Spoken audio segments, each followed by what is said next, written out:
If you've ever recorded your voice and heard it back, you may have noticed that the voice on the recording sounds quite different from the voice that you hear yourself speaking in or singing in on a daily basis. And this is something that can cause people a lot of issues when it comes to singing. Basically, when we are producing sound, what we hear of our own voice is a bit of a kind of an inward bounce back of the sound. What everybody else is hearing is the outward projection, and that is what the recording is picking up. So as much as it may make you squirm to hear that voice on the recording, the truth of the matter is that the voice on the recording is what everybody else is hearing, and the voice that's going on inside of your head is almost a little bit of a lie. That's not actually what's going on in the real world, okay? And the reason that's important to understand is that what can sometimes trip singers up is that they are striving to make the sound inside of their head sound as good as it possibly can. And that doesn't always necessarily mean that the sound on the outside is becoming as good as it possibly can. And sometimes there needs to be a bit of a compromise. So oftentimes you may make a sound that sounds a little bit odd and bizarre and not really your favorite sound in the world on the inside, but on the outside it sounds far better and everyone else is going, wow, that sounded much, much better. Bit confusing. What we definitely don't want to happen is the opposite thing.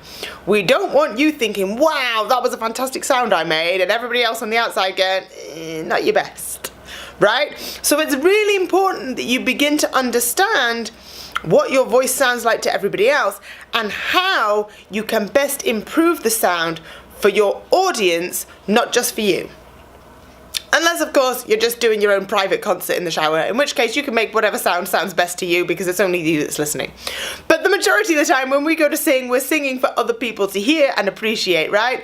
So we want to make sure we are striving to make the sound as good as possible for them rather than for us. So the best way for you to know for sure whether you're doing that is to constantly be recording everything you do.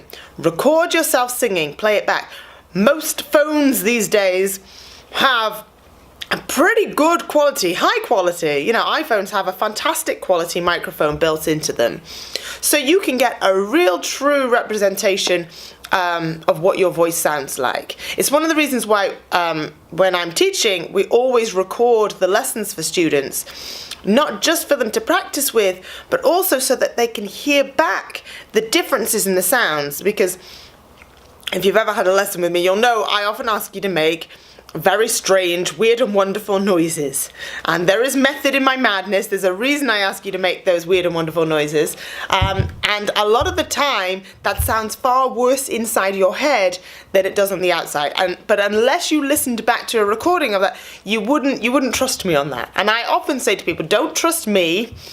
You know, I may say that sounds better, but you don't need to believe me. Listen back to the recording and hear it for yourself. So that's why it's so important to be constantly recording yourself. Another way you can kind of hear yourself a little bit more truthfully is when you are mic'd. If you're on a microphone and you've got a speaker, the sound coming out of the speaker coming through to you, that's going to be a better representation of the sound that you're making as well. So keep recording yourself, keep listening back, and keep making sure you are improving the sound on that recording and not just the sound that's going on inside of your head. And that's what's going to make you a better performer and a better singer.